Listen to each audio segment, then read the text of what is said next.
Ertugrul, money heist या squid game, किस TV show के हैं आप सबसे बड़े फैन? क्या आप बॉलीवुड के शौकीन हैं या फिर पाकिस्तानी म्यूजिक फारिग वक्त में आपकी साथी बनती है? आप बाबर आजम के फैन हैं या फिर कोहली के?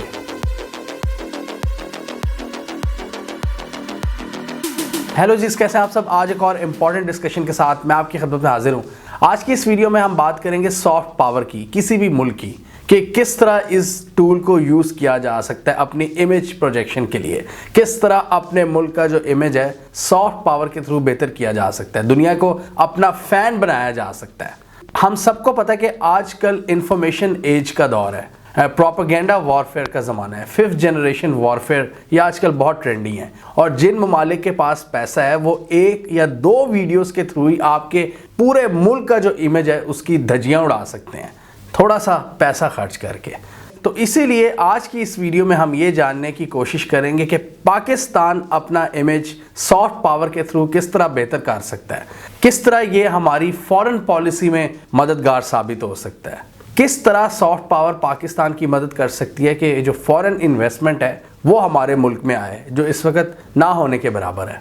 और आज की इस वीडियो में हम कुछ ग्लोबल एग्जांपल्स को डिस्कस करने के बाद एंड पर पाकिस्तान की ऑप्शंस देखेंगे कि हमारे पास वो क्या रिसोर्सेज हैं, वो क्या टूल्स हैं कि हम अपने इमेज को बेहतर कर सकते हैं सॉफ्ट पावर के थ्रू। हम देखेंगे कि क्या हम सॉफ्ट पावर को वाकई यूज़ कर सकते हैं या हमारे पास इस हवाले से कोई रिसोर्सेज नहीं है या कोई टूल नहीं है। तो एक तो होती है किसी भी मुल्क की सॉफ्ट पावर जो आप अपने कल्चर, स्पोर्ट्स, एंटरटेनमेंट के थ्रू उसको प्रोपेगेट कर सकते हो और उसके थ्रू आप अपने जो ऑब्जेक्टिव्स हैं फॉरेन पॉलिसी के उनको अचीव करते हो। दूसरी पावर होती है किसी भी कंट्री की हार्ड पावर। इसकी सबसे बड़ी एग्जाम्पल है अमेरिका बहादुर, कि अमेरिका बहादुर किस तरह जाता है। इनफैक्ट अमेरिका का जो हमने नाम रखा हुआ है वो इसी वजह से रखा हुआ है, उनकी हार्ड पावर को वो जो यूज़ करते हैं अमेरिका बहादुर, कि वो किसी भी मुल्क में जा सकते हैं, तबाही मचा सकते हैं और उनको कोई पूछने वाला भी नहीं होता।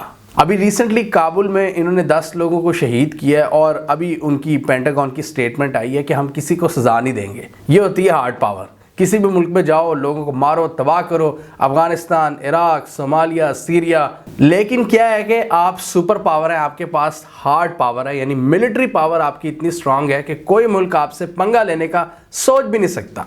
लेकिन इंटरेस्टिंग बात यह कि उसी हार्ड पावर को वो न्यूट्रलाइज भी करते हैं अमेरिकन सॉफ्ट पावर के थ्रू।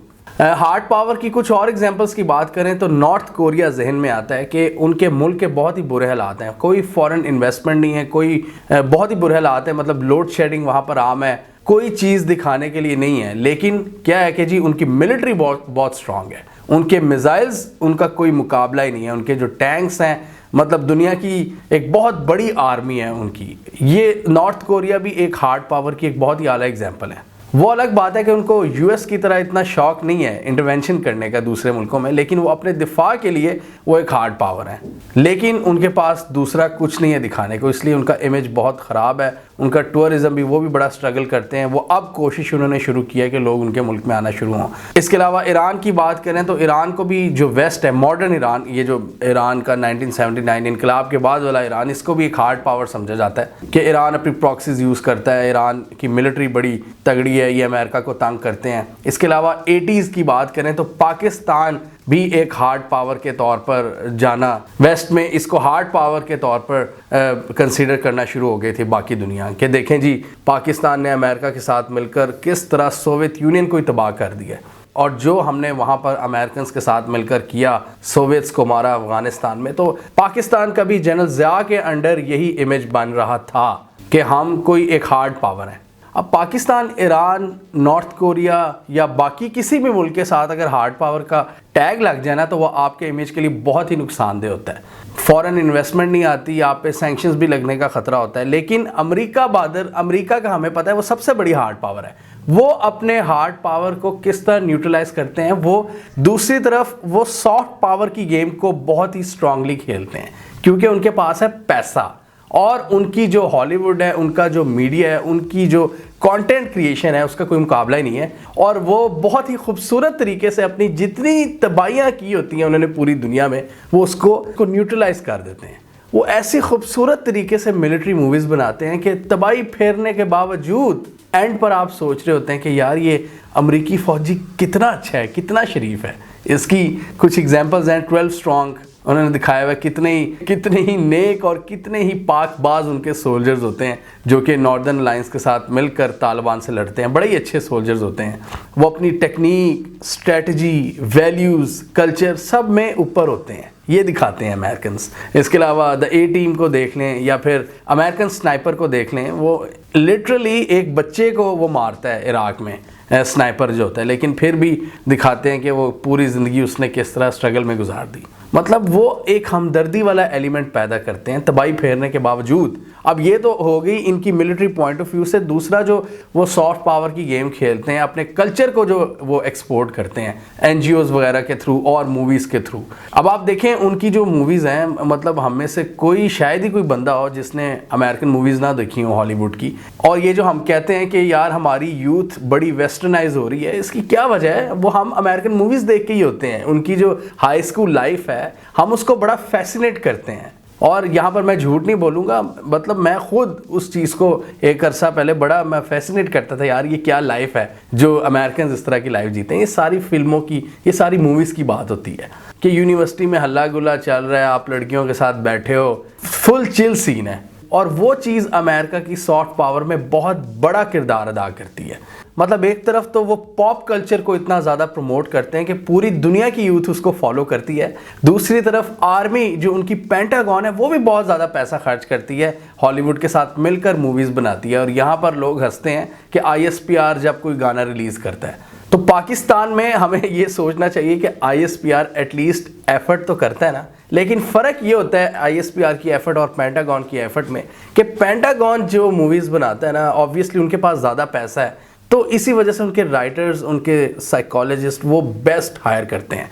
इसलिए वो जो प्रोग्रामिंग करते हैं ना, वो इस तरह की करते हैं मूवी में, वो आपके सबकॉन्शियस में फीड होती है। वो डायरेक्टली नहीं कहते कि यार हम बहुत अच्छे हैं, वो अपनी सारी गलत चीज़ें भी दिखाते हैं और लेकिन वो ऐसी स्टोरी को प्रोग्रेस करते हैं कि एंड पर आप कहते हैं यार वाह वाह वाह, आप उनकी तारीफ़ करने पर मजबूर हो जाते हैं। जबकि पाकिस्तान में ऑब्वियसली हमारे पास बजट की कमी है, हम लोग ज़्यादातर कोशिश करते हैं कि डायरेक्टली अपनी तारीफ़ करते हैं, इसलिए शायद उसकी इतनी ज़्यादा पावर नहीं होती।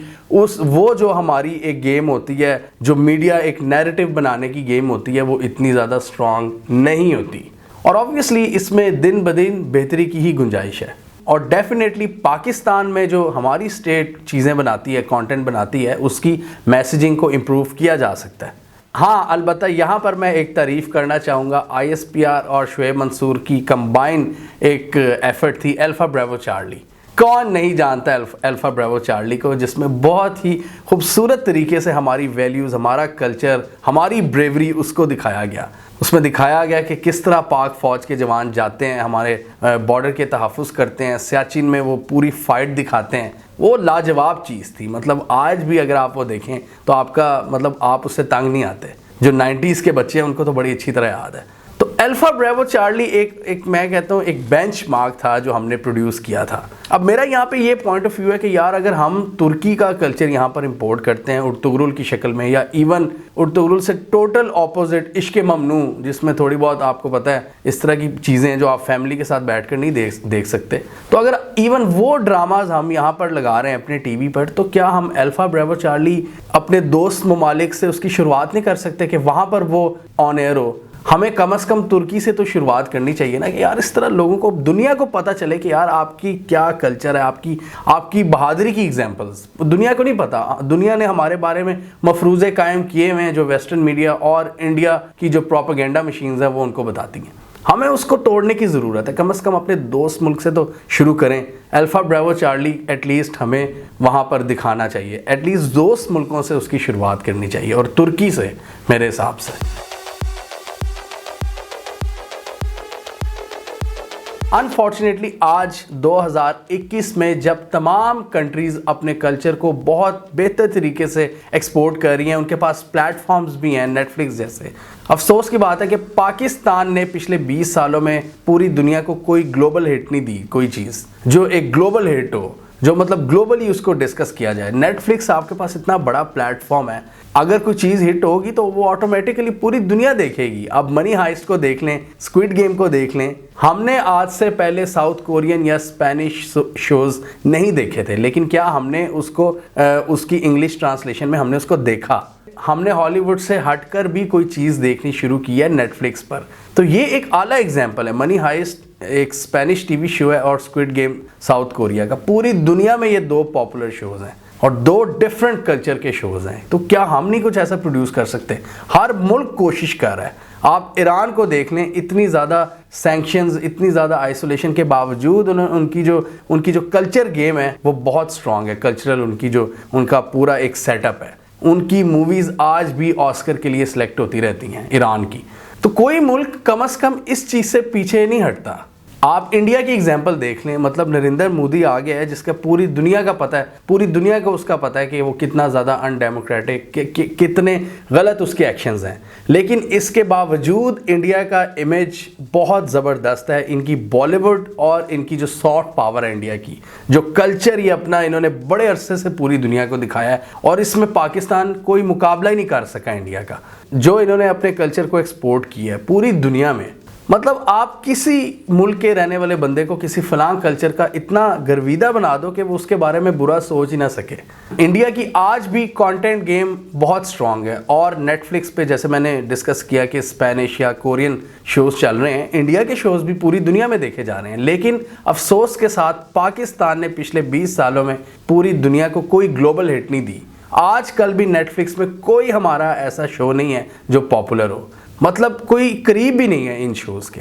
अब आपको एक और एग्जांपल दूंगा। कोल्ड प्ले का एक गाना है high for the weekend. Cold play पूरी दुनिया का one of the top bands में से है। पूरी दुनिया उसको सुनती है। मिलियंस नहीं, बिलियंस में उनके व्यूज़ होते हैं। अब एक गाना इन्होंने 2016 में शूट किया था इंडिया में, जिसमें सोनम कपूर की भी एक झलक थी और उसमें खूबसूरत तरीके से इंडिया का कल्चर दिखाया है। अब इसके व्यूज़ देखें, 1.5 बिलियन व्यूज़ हैं। 1.5 बिलियन, दुनिया की तकरीबन 20% आबादी ने इस गाने को देखा है और उनको पता लगा होगा इंडियन कल्चर के बारे में।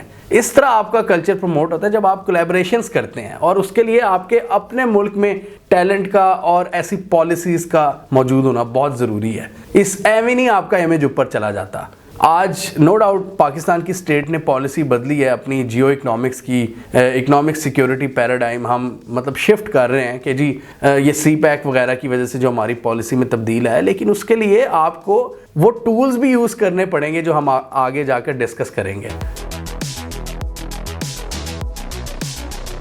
तो पाकिस्तान की बात करें तो कम से कम इस सदी में पाकिस्तान दुनिया को कोई ग्लोबल हिट नहीं दे सका। नो डाउट 80s में हमने दुनिया को बहुत सी ऐसी चीज़ें दी थी जो पूरी दुनिया में मशहूर हुई। ग्लोबल जो हिट्स हुए थे वो 80s में हमारा पॉप कल्चर, हमारी म्यूज़िक में और हमारे ड्रामाज में। नुसरत फ़तेह अली ख़ान हमने पूरी दुनिया को दिया, मेहदी हसन, नूर जहाँ। फिर पॉप म्यूज़िक की बात करें तो साउथ एशिया में 80s और 90s में हमारी म्यूज़िक टॉप पर थी। इंडियंस हमारे पॉप बैंड्स को इसी तरह पूछते थे जैसे उनके अपने बैंड्स हों, ये स्ट्रिंग्स, वाइटल साइंस या जुनून। नुसरत फ़तेह अली ख़ान की कवालियों पर इंग्लैंड में गोरे भी झूमते होते थे। मतलब ये वो म्यूज़िक हमने दी थी जो हम एक्सपोर्ट करते थे, जो मैं आज की बात कर रहा हूँ। जैसे आज स्पेन और कोरिया वाले अपना कल्चर, अपनी चीज़ों को एक्सपोर्ट कर रहे हैं, हम भी उसी लीग में शामिल थे। और उस वक़्त हमारे जो मूवीज़ और ड्रामास थे वो भी बहुत ही शानदार होते थे। हमारे राइटर्स हैं, हमारे हदायतकार, हमारे फ़नकार सारे ही बहुत आला होते थे। और एक नज़र आती थी पॉलिसी, गवर्नमेंट की तरफ से भी एक सपोर्ट होती थी। अब ज़ियाउल हक जितना मर्ज़ी आप उसको डिक्टेटर कह लें, नो डाउट वो था भी, उसने बड़ा जुल्म करवाया ऑपोजिशन पे, बड़ी लाठियाँ बरसवाता था वो, बड़ी उसकी दास्तानें हैं। लेकिन उसके दौर में जो हमारी पॉप म्यूज़िक है और जो हमारा कल्चर है वो भी बहुत ज़्यादा उसने फ्लरिश किया है। पीटीवी की बात करें तो क्या क्या ड्रामास प्रोड्यूस होते थे उस वक़्त और आजकल क्या ड्रामास प्रोड्यूस हो रहे हैं, उसमें सिर्फ दो ही किस्म के आपको टॉपिक्स मिलेंगे, या तो एक्स्ट्रा मैरिटल अफेयर्स या फिर सास बहू के झगड़े। एक ही घर में, डिफेंस के किसी घर में वो शूटिंग सारी हो जाती है कंप्लीट। कोई आउटडोर शूट्स भी बहुत ही कम होते हैं। मतलब पहले तो बाहर के मुल्कों में भी हम किया करते थे, वो भी अब ट्रेंड बिल्कुल ही ख़त्म हो गया। मतलब थोड़ा पैसा लगाते हैं ये सारे आजकल के जो प्रोड्यूसर्स हैं और मैक्सिमम प्रॉफिट छापते हैं यूट्यूब वगैरह के थ्रू। अब इस तरह के थर्ड क्लास कंटेंट को कौन सा कोई वेस्टर्न ममालिक का बंदा देखेगा? मतलब कोई स्टोरी होती है ना, कोई उसमें वैल्यूज नजर आती है, कोई वैल्यू ही नहीं होगी तो वो क्यों देखेगा? ज़्यादा से ज़्यादा पिछले 10-15 सालों में क्या हुआ है कि हमारी जो ड्रामाज हैं वो इंडिया तक हिट ज़रूर हुए हैं, जैसे कि हम सफ़र या ज़िंदगी गुलजार है वगैरह। रिसेंट टाइम्स में जैसा कि हम सबको पता है कि म्यूज़िक भी पाकिस्तान में बहुत बुरी तरह से तबाह हुई है ये वॉर ऑन टेरर की वजह से। तो म्यूज़िक में हमने सिर्फ एक चीज़ अच्छी प्रोड्यूस की और वो थी कोक स्टूडियो, और उस दौरान भी नए बैंड्स का आना बहुत ही कम हो गया। जो अर्ली 2000 में हमें नज़र आए थे वो भी बहुत ही कम हो गए हैं। ये बैटल ऑफ द बैंड्स एक बड़ी ज़बरदस्त काविश थी जिसमें अच्छे बैंड्स सामने आ रहे थे, वो भी फ़िलहाल बंद हुआ है। तो मैं रिक्वेस्ट करूंगा बैटल ऑफ द बैंड्स वालों से कि पर्सनली मुझे बड़ा पसंद है, मैं इसको प्रमोट भी करना चाहता हूं, और इस तरह के इनिशिएटिव में अगर मेरी कोई ज़रूरत पड़े तो मैं हाजिर हूं।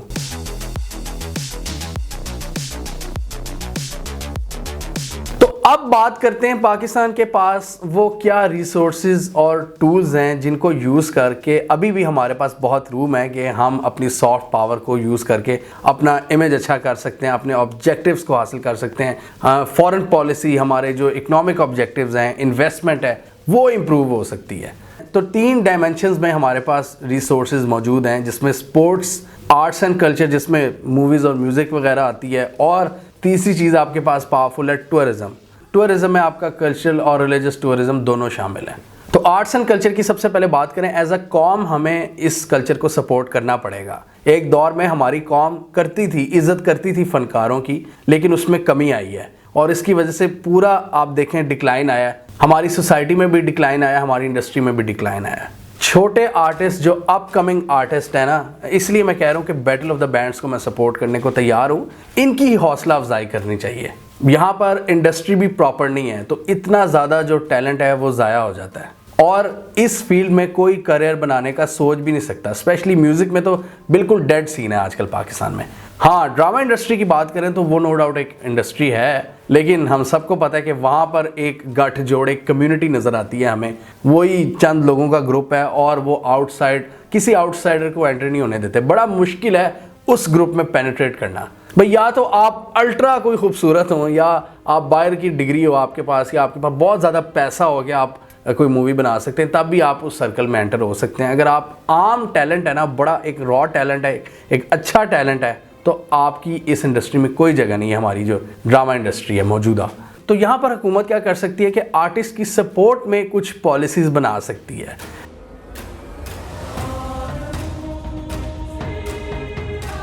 सबसे पहले तो हमें जो अपना इंडिजिनस कल्चर है ना, 4 या 5 या 6 जो हमारे सूबे हैं, उनको उस इंडिजिनस कल्चर को हमें सेलिब्रेट करना पड़ेगा।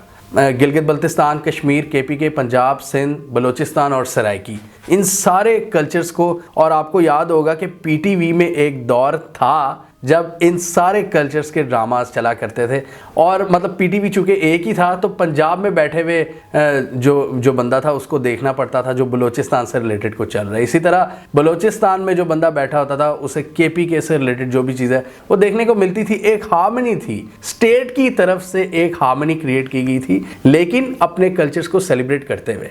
अब क्या हो रहा है कि ना स्टेट वो हार्मनी पैदा करने की कोशिश कर रही है और ना ही अपने कल्चर्स को सेलिब्रेट किया जा रहा है।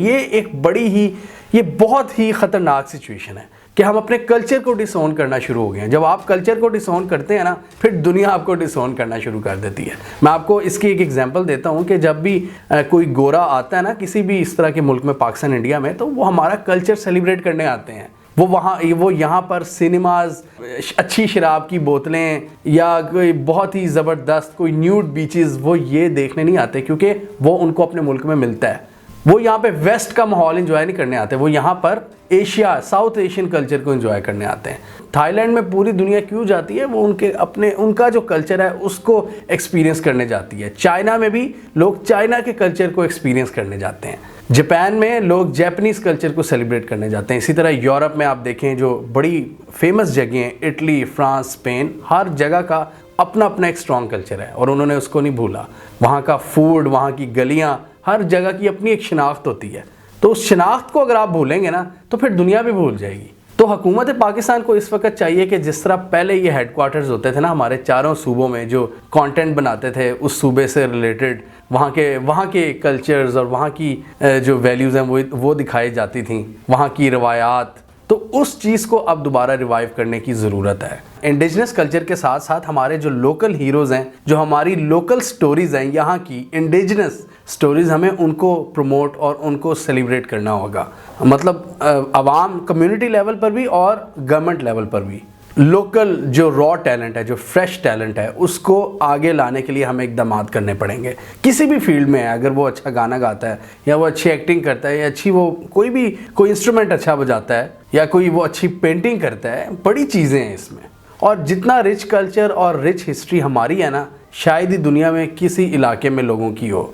मतलब हम वेस्ट को कॉपी करते हैं, हमें कभी बताया ही नहीं गया कि हम लोग खुद हमारी हिस्ट्री क्या है। दुनिया के पहले मुहज़्ज़ब इंसान थे हम लोग। यस, ये पाकिस्तान का ये जो पूरा इलाका है, KPK, पंजाब, सिंध, बलूचिस्तान, मतलब KPK में गंधारा सिविलाइजेशन, पंजाब और सिंध में इंडस सिविलाइजेशन और बलूचिस्तान में मेहरगढ़, ये पहली सिविलाइज्ड ये कौमें थीं जो हमारे इस एरिए में आबाद हुई थी। इन्होंने दुनिया को सिखाया था कि कैसे रहते हैं, किस तरह घर बनाए जाते हैं, किस तरह नालियाँ बनाई जाती हैं, किस तरह आपका पूरा ड्रेनेज सिस्टम बनाया जाता है, किस तरह आपकी छोटी छोटी रोड्स बनाई जाती हैं। आप अपने आप को अंडर एस्टिमेट करते हैं सिर्फ हम लोग, और इसीलिए आपके पास ट्रैवल एंड टूरिज्म में भी बहुत कुछ है जिसके थ्रू आप अपनी सॉफ्ट पावर को प्रोजेक्ट कर सकते हैं। वो आपने देखी थी ना मीम, वो जो स्क्विड गेम वाली थी कि गिलगित बल्तिस्तान ने अकेले पाकिस्तान का इमेज कंट्रोल किया हुआ है, यानी इतनी ज़्यादा पावर है गिलगित बल्तिस्तान, पूरी दुनिया वहाँ पर अब आना शुरू हो गई है। K2 में अब हम देख रहे हैं कि रिकॉर्ड लोग जा रहे हैं वहाँ पर K2 के बेस कैंप या समिट तक, उसको वहाँ तक जाने के लिए। तो मतलब इतनी ज़्यादा अपॉर्चुनिटीज़ हैं। नॉर्थ में आपका ये K2 वगैरह वाली साइड ये लाजवाब है। साउथ में आपकी बीचेस इतनी शानदार है, वो भाई ने एक्सप्लोर की थी लास्ट ईयर, आप सबको दिखाई थी। इसके अलावा हमारे जो यूट्यूबर्स हैं, ये मूरू यूखानो वगैरह, इन्होंने पाकिस्तान पर बहुत बड़ा एहसान ये किया है कि बग़ैर किसी सपोर्ट के ये उन जगहों पर गए हैं जहाँ पर पहले कोई नहीं गया था, जहाँ पर कभी प्रमोट नहीं किया गया था। एक दौर था कभी PTV किया करता था, लेकिन इन लोगों ने इस चीज़ को दोबारा रिवाइव किया है इन लोगों ने, और ऐसी वीडियोस बना रहे हैं कि अब जो गोरे हैं वो मतलब पागल हो जाते हैं कि यार हमने आना है पाकिस्तान। हुकूमत ने इतनी टूरिज्म फ्रेंडली पॉलिसीज़ नहीं बनाई होंगी जिसकी वजह से ये गोरे पाकिस्तान में आए हैं, बल्कि मैं इसका ज़्यादा क्रेडिट दूंगा पाकिस्तान के फोटोग्राफर्स और ब्लॉगर्स को, जिन्होंने ऐसी वीडियोस और ऐसी तस्वीरें खींची कि दुनिया को पागल कर दिया उन्होंने। इसलिए मैं कहता हूँ कि हुकूमत को एक कंटेंट क्रिएशन की जो इंडस्ट्री है उसको भी सपोर्ट करना चाहिए। और सपोर्ट किस तरह करना चाहिए, बस बैन की बात ना किया करें, सिर्फ ये सपोर्ट चाहिए हमें आपसे। ये जितने पिछले आप देख रहे हैं 3-4 सालों से जितने फॉरेनर्स और इतने बाहर के जो कंटेंट क्रिएटर्स आ रहे हैं, ये इसी वजह से आ रहे हैं कि हमारे जो व्लॉगर्स हैं उन्होंने ऐसे कंटेंट बनाए हैं। आखिरी जो पावरफुल टूल है आपके पास वो है स्पोर्ट्स का। स्पोर्ट्स भी एक ऐसी चीज़ है जिसको अगर आप अच्छा परफॉर्म करते हो पूरी दुनिया आपको देखती है। ओलंपिक्स में पूरी दुनिया क्यों मशहूर होती है, हमारा तो खैर कोई मॉडल आता ही नहीं है, कोई मेडल हम हासिल उसमें करते ही नहीं है, तो दुनिया की जो सुपर पावर्स होती हैं वो वहाँ पर कम्पीट करती नज़र आती हैं। और जो कुछ छोटे ममालिक हर साल आपको दिखते हैं जो 10-12 जो थोड़े मेडल हासिल करते हैं, उनका फिर दुनिया को पता चलता है कि यार वो जैसे इंडिया का इस दफ़ा इंडिया के जो नीरज चोपड़ा ने गोल्ड मेडल हासिल किया, पूरी दुनिया में वो मशहूर हुआ क्योंकि ओलंपिक्स पे पूरी दुनिया की नज़र होती है। अब क्रिकेट की बात करें तो क्रिकेट सिर्फ 10 से 12 मुल्कों में प्रॉपर खेली जाती है। इसी वजह से मारिया शेरापोवा जो रशियन स्टार थी, टेनिस स्टार, उनको तेंदुलकर का नहीं पता था, हालांकि तेंदुलकर पूरी दुनिया में क्रिकेट का कितना बड़ा नाम है। लेकिन अगर आप क्रिकेट के स्टार हैं तो हो सकता है कि आपको दुनिया के बहुत से ममालिक में लोग आपको ना जानते हों, तो आपको और भी स्पोर्ट्स में नाम पैदा करने की ज़रूरत है। एक दौर था 94 का जब पाकिस्तान दुनिया की 4 स्पोर्ट्स में वर्ल्ड चैंपियन था। 4, क्या सुहाने दौर थे वो। 94 में हम क्रिकेट के भी वर्ल्ड चैंपियन थे, हॉकी के भी वर्ल्ड चैंपियन थे, स्क्वाश के भी वर्ल्ड चैंपियन थे और स्नूकर के भी हम वर्ल्ड चैंपियन थे। तो ये था हमारा कैरेक्टर। तो जितनी ज़्यादा स्पोर्ट्स में आप अपना नाम पैदा करेंगे उतनी ज़्यादा आपका पॉजिटिव इमेज जाएगा। एसामुल हक ने 2010 में जब वो फाइनल खेला था मेरा ख्याल विंबलडन का, तो क्या मतलब पाकिस्तान का मतलब किस तरह नाम रोशन हुआ था वहाँ पे। एसामुल हक अकेले ने कितना नाम रोशन किया था। ये बाज़ औक़ात ये एक दो लोग ही होते हैं जो वो काम कर जाते हैं जो पूरी रियासती मशीनरी नहीं कर पाती, जो आजकल बाबर आजम जिस तरह खेल रहा है। और इस वक्त दुनिया की कम से कम उन मुल्कों में जहाँ पर क्रिकेट खेली जाती है, कम से कम आप देख लें ऑस्ट्रेलिया या इंग्लैंड, ये जो जैसे बड़े ममालिक हैं, तो वहाँ पर कितना ज़्यादा नाम रोशन हो रहा है पाकिस्तान का, ये हमारी क्रिकेट टीम की शानदार परफॉर्मेंस की वजह से। तो बेसिकली आपके जो स्पोर्ट्समैन और आपके जो आर्टिस्ट होते हैं वो ट्रू एम्बेसडर्स होते हैं मेरी नज़र में। इंडिया ने आईपीएल को बहुत ज़्यादा यूज़ किया है, इंडिया ने बॉलीवुड को बहुत ज़्यादा यूज़ किया अपनी इमेज प्रोजेक्शन के लिए, इसीलिए इंडिया सॉफ्ट पावर में बहुत पावरफुल है। इंडिया की सॉफ्ट पावर को वो बहुत ज़्यादा यूज़ करते हैं, जबकि हम नहीं यूज़ करते क्योंकि हमने उन टूल्स को प्रॉपरली यूज़ नहीं किया। और शायद ये आइडियल टाइम है कि अब हम इस टूल को यूज़ करना शुरू कर दें। हमारी हुकूमत इस वक्त बिल्कुल जिसे कहते हैं ना कि वो ढूंढ रही है कि किस तरह हम पाकिस्तान का इमेज बेहतर करें। ये हैं हजूर, ये हैं वो सारी तरकीब, ये है वो सारी रेसिपी है जिसको यूज़ करके आप पाकिस्तान का इमेज बेहतर कर सकते हैं। लेकिन इसके लिए आपको प्रायोरिटी सेट करनी पड़ती है। हमें कमेंट सेक्शन में बताइए आपके पास इस हवाले से क्या सजेशंस हैं। डेफिनेटली मैंने बहुत सी चीज़ें मिस की होंगी। आप क्या सोचते हैं कि क्या क्या टूल्स और क्या रिसोर्सेज हैं पाकिस्तान के पास करंटली जिनको हम यूज़ कर सकते हैं अपनी सॉफ्ट पावर प्रोजेक्शन के लिए।